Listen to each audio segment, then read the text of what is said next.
ಹರೇ ರಾಮ.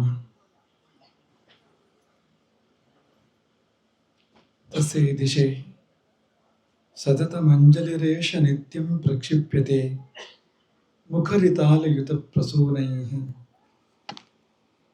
ಜಾಗರ್ತಿ ಯತ್ರ ಭಗವಾನ್ ಗುರುಚಕ್ರವರ್ತಿ ಸೃಷ್ಟಿಸ್ಥಿತಿ ಪ್ರಲಯ ನಾಟಕ ನಿತ್ಯ ಸಾಕ್ಷಿ.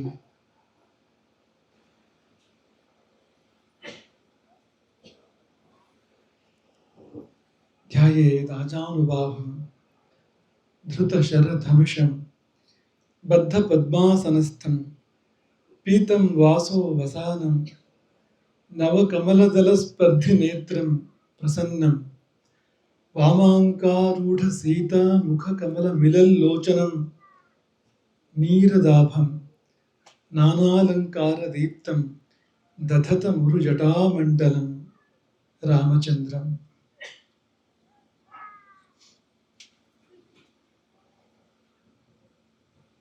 ಯತ್ರ ಯತ್ರ ರಘುನಾಥ ಕೀರ್ತನಂ ತತ್ರ ತತ್ರ ಕೃತಮಸ್ತಕಾಂಜಲಿಂ ಬಾಷ್ಪವಾರಿ ಪರಿಪೂರ್ಣ ಲೋಚನಂ ಮಾರುತಿಂ ನಮತ ರಾಕ್ಷಸಾಂತಕಂ.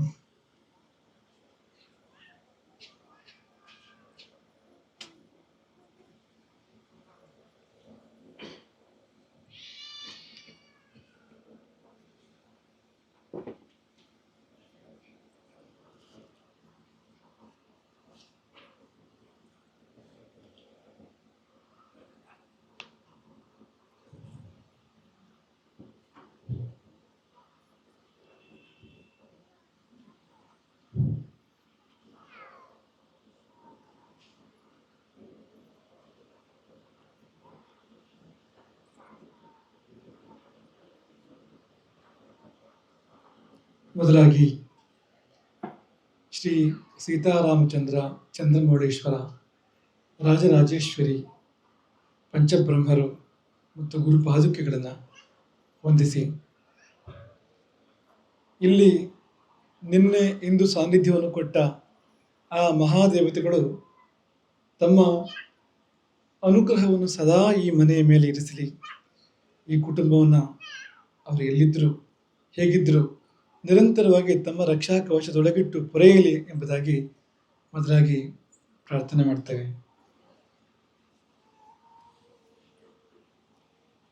ಇಂದಿನ ಸಂದರ್ಭದಲ್ಲಿ ನೆನಪಾಗುವುದು ಒಂದು ಗಾದೆ, ನಮಗೆಲ್ಲ ಗೊತ್ತಿರುವಂಥ ಗಾದೆಯೇ, ಎಲ್ಲಕ್ಕೂ ಕಾಲ ಬರಬೇಕು. ಎಲ್ಲದಕ್ಕೂ ಕಾಲ ಬರಬೇಕು. ಕಾಲ ಬಂದ ಹೊರತು ಏನಿದ್ರೂ ಕೂಡ ಅದು ಆಗೋದಿಲ್ಲ. ಆ ಕಾಲ ಬಂದ ಮೇಲೆ ಅದು ನಿಲ್ಲೋದಿಲ್ಲ, ಅದು ಹಾಗೇ ಆಗ್ತದೆ. ಈ ಮನೆಗೆ ನಾವು 2001ನೇ ಇಸ್ವಿಯಲ್ಲಿ ಬಂದಿದ್ದೇವೆ, ಪಾದಪೂಜೆಗಾಗಿ ಬಂದಿದ್ದೇವೆ. 25 ವರ್ಷದ ಹಿಂದೆ ಈ ಮನೆಗೆ ನಾವು ಬಂದಿದ್ದೇವೆ. ಒಂದು ಕಾಲು ಶತಮಾನವೇ ಆಯಿತು.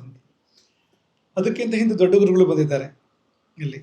ಅವರ ರಾಮದೇವರ ಪೂಜೆ, ಗುರುಭಿಕ್ಷೆ ಎಲ್ಲ ನೆರವೇರಿದೆ ಇಲ್ಲಿ. ಈ ಪಾದಪೂಜೆ ಬಳಿಕ ಈ ಮನೆಗೆ ನಾವು ಬರಬೇಕು, ಇಲ್ಲಿ ಭಿಕ್ಷಾ ಸೇವೆ ಸ್ವೀಕಾರ ಮಾಡಬೇಕು ಎಂಬುದಾಗಿ ಈ ಮನೆಯ ಯಜಮಾನ ನಮ್ಮ ಶ್ರೀಪಾದ ಭಟ್ರು ಅವರು ನಮ್ಮನ್ನು ಆಮಂತ್ರಣ ಮಾಡಿದರು. ಅದೇನು ಬರೀ ಆಮಂತ್ರಣ ಅಲ್ಲ, ಸುಮ್ಮನೆ ಒಂದ್ಸರಿ ಬಂದು ಹೇಳಿ ಹೋದ ಹಾಗಲ್ಲದು.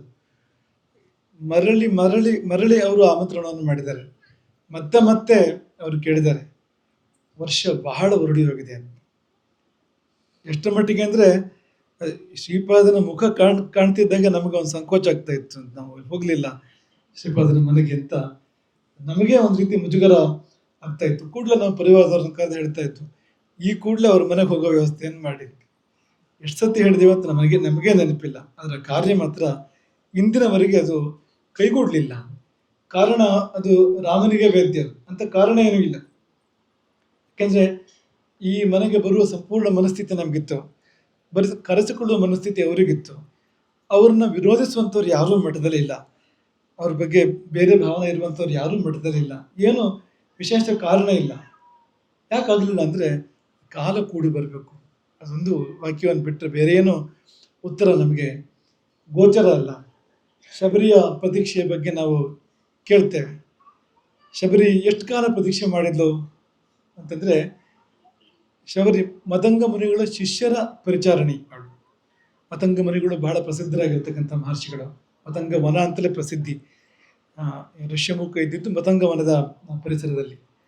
ಅವರ ಶಿಷ್ಯರನ್ನ ಸೇವೆ ಮಾಡ್ತಾ ಇದ್ದವಳು ಶಬರಿ. ಅವರೆಲ್ಲ ಮುಕ್ತರಾದರು.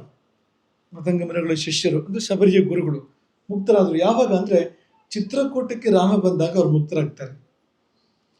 ಅಲ್ಲಿ ಆ ಸಮಯದಲ್ಲಿ ಶಬರಿಗೆ ಅವ್ರು ಹೇಳಿ ಹೋಗ್ತಾರೆ, ನೀನು ನಮ್ಮೊಟ್ಟಿಗೆ ಬರುವ ಹಾಗಿಲ್ಲ, ನೀನು ರಾಮನನ್ನು ನೋಡಿ ಬರಬೇಕು, ನಾವು ಮುಂದೆ ಹೋಗಿರ್ತೇವೆ, ನೀನು ಆಮೇಲೆ ಬಾ.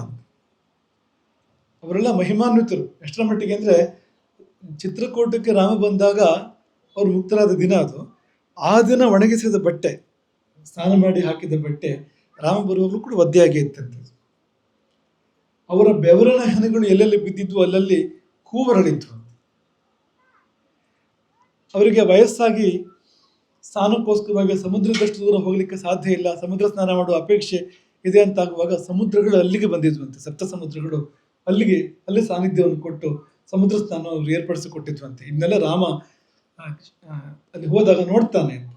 ಆ ಹೂವುಗಳು, ಬಾಡದೆ ಇರತಕ್ಕಂಥ ಹೂವುಗಳು, 13 ವರ್ಷ ಆದರೂ ಕೂಡ ಬಾಡದೆ ಇರುವಂಥ ಹೂವುಗಳು, ಸಪ್ತ ಸಮುದ್ರಗಳ ಸನ್ನಿಧಿ ಅಲ್ಲಿ, ಅವರ ವಸ್ತ್ರಗಳು, ಮಡಿ ವಸ್ತ್ರಗಳು, ಇದೆಲ್ಲವನ್ನು ಕೂಡ ರಾಮ ನೋಡ್ತಾನೆ.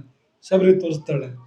ಈ ಅವಧಿ ಎಷ್ಟು ಅಂದ್ರೆ ಸುಮಾರು 13 ವರ್ಷ ಅವಧಿ ಇದು. ಯಾಕೆಂದ್ರೆ ಚಿತ್ರಕೂಟ ಅಂದ್ರೆ ಅದು ರಾಮನ ವನವಾಸದ ಆರಂಭದ ಸಂದರ್ಭ. ಒಂದು 2-3 ತಿಂಗಳು, ಆರಂಭದ 2-3 ತಿಂಗಳು ಅಂತ ಅನ್ಬೋದು. ಚಿತ್ರಕೂಟದಲ್ಲಿ ಇದ್ದಿದ್ದು ಭರತ ಬರುವಲ್ಲಿವರೆಗೆ ಮಾತ್ರ ರಾಮ ಅಲ್ಲಿ ಇದ್ದಿದ್ದು. ಆಮೇಲೆ ಚಿತ್ರಕೂಟದಿಂದ ರಾಮ ಮುಂದಕ್ಕೆ ಪ್ರಯಾಣ ಮಾಡ್ತಾನೆ. ವನವಾಸದ ಆರಂಭದ ದಿನಗಳು ಅಂತ ನಾವು ಹೇಳ್ಬೋದು ಅದನ್ನ. ರಾಮ ಶಬರಿಯಲ್ಲಿಗೆ ಬಂದಿದ್ದು ವನವಾಸ ಪ್ರಾರಂಭ ಆಗಿ 13 ವರ್ಷ ಆದ್ಮೇಲೆ. ಯಾಕೆಂದ್ರೆ ಕೊನೆಯ 1 ವರ್ಷ ಸೀತೆ ಲಂಕೆಯಲ್ಲಿ ಇದ್ದಿದ್ದು. ಸೀತಾಪಹರಣ ಆದ್ಮೇಲೆ 1 ವರ್ಷ ಉಳಿದಿತ್ತು ಅಂತ ವನವಾಸ ಮುಗಿಲಿಕ್ಕೆ. 1 ವರ್ಷ ಅಂತ ಅದೊಂದು ಏತನ್ ಮಧ್ಯೆ ಅಂದ್ರೆ ಸುಮಾರು 12-13 ವರ್ಷ ಈ ಮಧ್ಯದ ಅವಧಿ. ಈ ಇಷ್ಟು ಕಾಲವೂ ಕೂಡ ಅವಳು ಕಾಯ್ತಾ ಇದ್ಲು ಶಬರಿ ರಾಮನ ಸಲುವಾಗಿ ಅಂತ. ಹಾಗಾಗಿ ಶಬರಿಯ ಪ್ರತೀಕ್ಷೆ ಪ್ರಸಿದ್ಧ ಅಂತ. ಪ್ರತಿದಿನವೂ ಅವಳು ರಾಮ ಬರ್ತಾನೆ ಅಂತ ಅವಳು ತಳಿರೋ ತೋರಣ, ರಂಗೋಲಿಗಳನ್ನೆಲ್ಲ ಹಾಕಿ ಅಲಂಕಾರ ಮಾಡ್ತಾ ಇದ್ಲು. ನಿತ್ಯವೂ ಸ್ನಾನ ಮಾಡಿ ಬಂದು ರಾಮನ ಪ್ರತೀಕ್ಷೆ ಮಾಡ್ತಾ ಇದ್ಲು. ಹಣ್ಣು ಹಂಪಲು ತಂದು ಆರಿಸಿಟ್ಕೊಂಡು ನಾವು ಕೇಳ್ತೇವೆ. ಇದೀಗ ಕಾಲದ ದೃಷ್ಟಿಯಿಂದ ನಮ್ಮ ಶ್ರೀಪಾದ ಭಟ್ರ ಪ್ರತೀಕ್ಷೆ ಅದಕ್ಕಿಂತ ಜಾಸ್ತಿ ಇದೆ. ಎಷ್ಟು ಅಂತ ಅವ್ರಿಗೂ ಸರಿ ನೆನಪಿಲ್ಲ. ಕೊನೆ ಪಕ್ಷ ಒಂದು 15 ವರ್ಷ ಅಂತ, ಅದರೊಳಗಲ್ಲ ಅಂತ, ಅಷ್ಟು ಗೋಚರ ಆಗುವಂಥದ್ದು. ಆದರೆ ದೇವರ ದಯೆ ಹೇಗಿರ್ತದೆ ಅಂದ್ರೆ 15-16 ವರ್ಷದಲ್ಲಿ ಆಗದೆ ಇದ್ದಿದ್ದು 15-16 ದಿನದಲ್ಲಿ ಆಯ್ತು ಕೊನೆಗೆ, ಅಷ್ಟೇ ಅಂತ.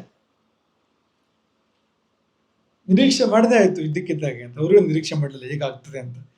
ಅವರಂತೂ ಹೆಚ್ಚು ಕಡಿಮೆ ಆಯ್ತು, ಇನ್ನು ನಾನು ಕೇಳೋದಿಲ್ಲ ಅನ್ನೋ ಮಟ್ಟಕ್ಕೆ ಅವರು ಹೋಗುವಂತೆ ಆಗಿದೆ ಸಂದರ್ಭ ಅದು ಅಂತ. ತಾನೇ ಯಾವಾಗ ಆಗ್ತದೋ ಅದಾಗಲಿ ಅಂತ. ಹಾಗಾಗಿ ಅವರು ನಿರೀಕ್ಷೆ ಮಾಡದೆ ಇದ್ದಕ್ಕಿದ್ದಂತೆ ಇದು ನಿಶ್ಚಯ ಆಯಿತು. ಅದು ಹೇಗೆ ಅಂದರೆ ಮೊನ್ನೆ ಶ್ರೀಪಾದ ಮಠಕ್ಕೆ ಸಂಸ್ಥಾನದ ಮೊಕ್ಕಾಮಿಗೆ ನಾವಿರುವಲ್ಲಿ ಬಂದ ಸಂದರ್ಭದಲ್ಲಿ ಅವನೇನು ಕೇಳಲಿಲ್ಲ, ನೋಡ್ತಿರೋ ಹಾಗೆ ಮತ್ತೆ ಎತ್ತ ಪ್ರಕಾರ ನಮಗೆ ಭಾಸ ಆಯಿತು, ಇದೇನು ಇದಾಗಲಿಲ್ಲವಲ್ಲ ಇನ್ನೂ ಕೂಡ ಅಂತ. ಹಾಗಾಗಿ ಅಲ್ಲೇ ನಮ್ಮ ಮಧ್ಯಸ್ಥ ಇದ್ದಾಗ ಕರೆದು ಹೇಳಿದ್ರು, ಇದೊಂದು ವ್ಯವಸ್ಥೆ ಮಾಡು ಕೂಡಲೇ ಅಂತ.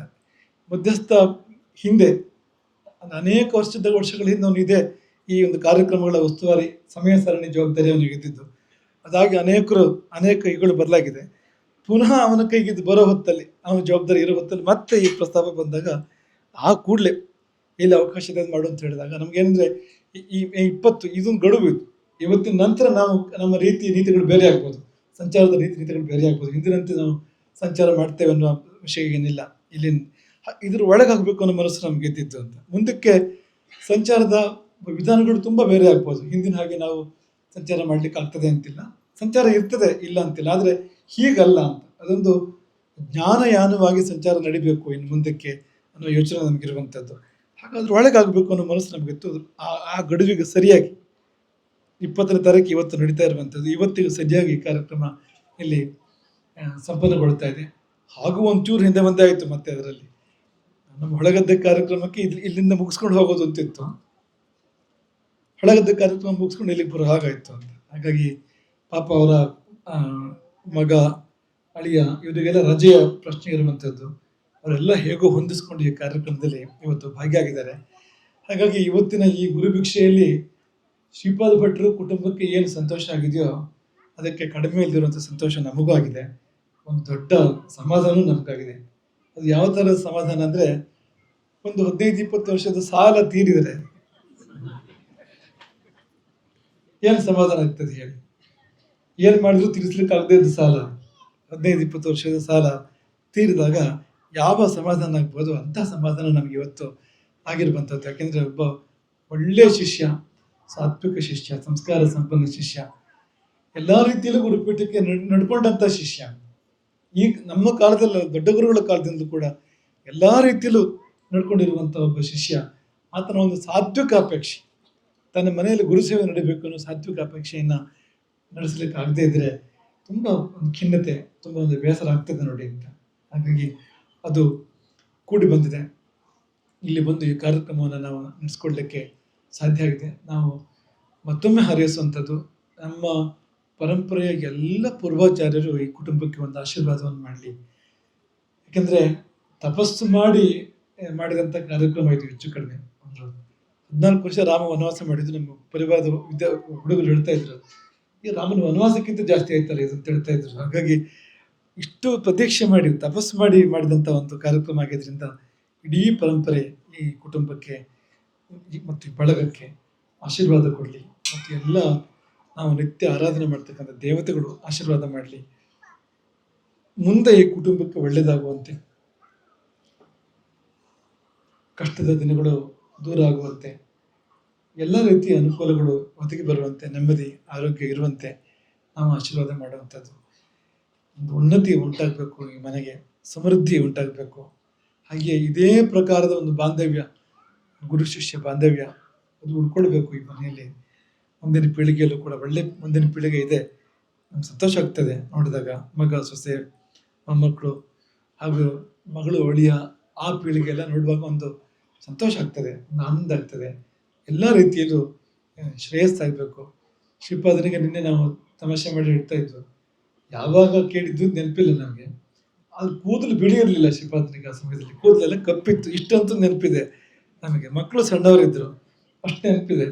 ಇಸುವೆ ನೆನಪಿಲ್ಲ, ತಿಂಗಳು ನೆನಪಿಲ್ಲ ಅಂತ ಹೇಳ್ತಾ ಇದ್ವು. ಹಾಗಾಗಿ ಇಂಥದ್ದೊಂದು ಪ್ರತೀಕ್ಷೆಯ ಫಲವಾಗಿ ನಡೆದ ಈ ಕಾರ್ಯಕ್ರಮಕ್ಕೆ ದೊಡ್ಡ ಒಂದು ಫಲ, 14 ವರ್ಷ 15 ವರ್ಷವೂ ಪ್ರತಿ ವರ್ಷ ಭಿಕ್ಷೆ ಮಾಡಿದ ಫಲ ಬರುವಂತೆ ಆಗಲಿ. ವರ್ಷ ಭಿಕ್ಷೆ ಮಾಡಿದರೆ ಯಾವ ಒಂದು ಆಶೀರ್ವಾದ ಗುರು ಪರಂಪರೆಯಿಂದ ಸಿಗಬೇಕೋ ಅಂಥ ಆಶೀರ್ವಾದ ಈ ಕುಟುಂಬಕ್ಕೆ, ಈ ಪರಿವಾರಕ್ಕೆ, ಬಳಗಕ್ಕೆ ಸಿಗಲಿ ಎಂಬುದಾಗಿ ನಾವು ಹಾರೈಸ್ತೇವೆ. ಹಾಗೆ ಇದೇ ರೀತಿಯಲ್ಲಿ ಮುಂದೆ ರಾಮದೇವರ ಆಗಮನ, ಗುರುಪೀಠದ ಆಗಮನ ಎಲ್ಲಿಗಾಗಿ ಇಂಥದೇ ಕಾರ್ಯಕ್ರಮಗಳು ಮುಂದೆ ನಡೀಲಿ ಎಂಬುದಾಗಿ ನಾವು ಆಶಿಸ್ತೇವೆ. ನಮ್ಮ ವಿನಾಯಕ ಇದಕ್ಕೆ ಸಾಕಷ್ಟು ಇದರ ಸಂಯೋಜನೆ ಮಾಡಿರ್ತಕ್ಕಂಥವ್ರು, ಹಾಗೆ ಶ್ರಮ ಮಾಡಿದವರು ಅನೇಕ ಇದ್ದಾರೆ. ನಮ್ಮ ನಡಿಕೇರಿ ಪರಮೇಶ್ವರ ಅವನಂತರೂ ತುಂಬ ಸೇವೆ ಮಾಡಿದ್ದಾರೆ. ಅವರೆಲ್ಲರಿಗೂ ಈ ಸಮಯದಲ್ಲಿ ನಾವು ವಿಶೇಷ ಆಶೀರ್ವಾದವನ್ನು ಮಾಡ್ತೇವೆ. ಇಲ್ಲೇ ಆಚೆಗೆ ನಮ್ಮ ನಡಿಕೇರಿ ವೆಂಕಟರಮಣನ ಮನೆ ಇದೆ. ಮಗ ಇವತ್ತು ಗುರಿಕಾರನಾಗಿದ್ದಾನೆ. ಅವನು ತುಂಬ ನಮ್ಮ ಸೇವೆಯನ್ನು ಮಾಡ್ತಾ ಇದ್ದವನು. ಎಲ್ಲಿ ನಾವು ಹೋದರೂ ಹುಡುಕಿಕೊಂಡು ಅಲ್ಲಿಗೆ ಬರ್ತಾ ಇದ್ದವನು, ನಮಗೆ ಶರಣಾಗಿದ್ದವನು. ಇದ್ದಕ್ಕಿದ್ದಾಗ ಅವನು ಈ ಲೋಕವನ್ನು ಬಿಟ್ಟು ಹೋಗುವಂಥ ಸಂದರ್ಭ ಬಂತು. ಯಾರಿಗೂ ನಿರೀಕ್ಷೆ ಇಲ್ಲ, ಆದರೆ ಅವನು ಒಂದು ಒಳ್ಳೆ ಪೀಳಿಗೆಯನ್ನು ಬಿಟ್ಟು ಹೋಗಿದ್ದಾನೆ. ಮುಂದಿನ ಪೀಳಿಗೆ ಹುಡುಗರು ಅವರು ಇವತ್ತಿನ ಕಾಲ, ದೇಶ, ವಾತಾವರಣದಲ್ಲಿ ಇದ್ದರೂ ಕೂಡ ನಾವು ಅಪ್ಪನ ಪರಂಪರೆ ಮುಂದುವರಿಸ್ತೇವೆ, ನಾವು ಗುರು ಸೇವೆ ಮಾಡ್ತೇವೆ ಅನ್ನೋ ಬದ್ಧತೆಯಲ್ಲಿ ಇದ್ದಾರೆ.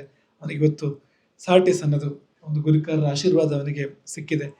ಎಲ್ಲ ಒಳ್ಳೆಯದಾಗಬೇಕು, ಈ ಪರಿಸರದ ಎಲ್ಲ ಶಿಷ್ಯರಿಗೆ, ಭಕ್ತರಿಗೆ ಶ್ರೇಯಸ್ಸಾಗಬೇಕು ಎನ್ನುವುದಾಗಿ ಸಮಯದಲ್ಲಿ ಆಶೀರ್ವಾದ ಮಾಡ್ತೇವೆ. ನಿಮಗೆಲ್ಲ ನೀವು ಯಾರು ಬಂದು ಇವತ್ತು ಭಾಗವಹಿಸಿರೋ ನಿಮ್ಮನ್ನೆಲ್ಲ ರಾಮ ಕರುಣಾದೃಷ್ಟಿಯಿಂದ ನೋಡಲಿ, ನಿಮಗೆಲ್ಲ ದೊಡ್ಡ ಶ್ರೇಯಸ್ಸನ್ನು ಈ ಗುರು ಪರಂಪರೆ ಕೊಡಲಿ, ನಿಮಗೆಲ್ಲ ಒಳ್ಳೆಯದಾಗಲಿ ಅಂತ ಪುಣ್ಯ ಆಗ್ತದೆ.